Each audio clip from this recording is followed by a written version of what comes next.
Hi friends, ఈరోజు మనం ప్రస్తుతం విజయవాడలో వరద పరిస్థితి చూస్తున్నాం. విజయవాడలో ఈ వరద వల్ల మీకున్నటువంటి 2 వీలర్స్ 4 వీలర్స్ అన్నీ వాటర్లో మునిగిపోయినాయి. కొన్ని వెహికల్స్ అయితే ఫ్లడ్ ఎక్కువగా ఉన్న ఏరియాల్లో వాటర్లో కొట్టుకుపోవడం కూడా జరిగింది. మీరు ఇన్సూరెన్స్ క్లెయిమ్ చేసేటప్పుడు కొన్ని జాగ్రత్తలు తీసుకుంటే ఏ విధమైన ఇబ్బందులు లేకుండా క్లెయిమ్ చేసుకోగలుగుతారు. వెహికల్ని వాటర్ వెళ్ళిపోయిన తర్వాత స్టార్ట్ అవుతుందా లేదా అని ట్రై చేద్దామని కీ పెట్టి స్టార్ట్ చేయడానికి అయితే ప్రయత్నించద్దు. దానివల్ల బండి అయితే స్టార్ట్ అవ్వదు, కానీ ఇంజిన్ టోటల్గా డ్యామేజ్ అవుతుంది. ఆ సందర్భంలో మీరు ఇన్సూరెన్స్ క్లెయిమ్ చేసుకోవడానికి చాలా ఇబ్బందులు. ఏ ఇన్సూరెన్స్ కంపెనీ కూడా ఇంజిన్ డ్యామేజ్కి ఇవ్వరు. కొన్ని కార్లకు మాత్రమే ఇంజిన్ సెక్యూరిటీ ఉన్న వాటికి మాత్రమే కవరేజ్ వస్తుంది.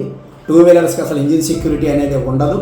కనుక మీరు వాటర్ వెళ్ళిపోయిన తర్వాత మీ వెహికల్స్ని ఎట్టి పరిస్థితుల్లోనూ స్టార్ట్ చేయకుండా దగ్గరలో ఉన్న మెకానిక్ని కానీ షోరూమ్ డీలర్ల దగ్గరికి వెళ్ళి ఎక్స్పర్ట్ని కానీ పిలిపించి వెహికల్ని టోయింగ్ చేసుకుని తీసుకెళ్తే వాళ్ళు ఇంజిన్ పాడవకుండా మీ బండిని పూర్తిగా సురక్షితంగా రిపేర్ చేసి ఇస్తారు. అప్పుడు మీరు ఇన్సూరెన్స్ని సులువుగా క్లెయిమ్ చేసుకోగలుగుతారు. Thank you.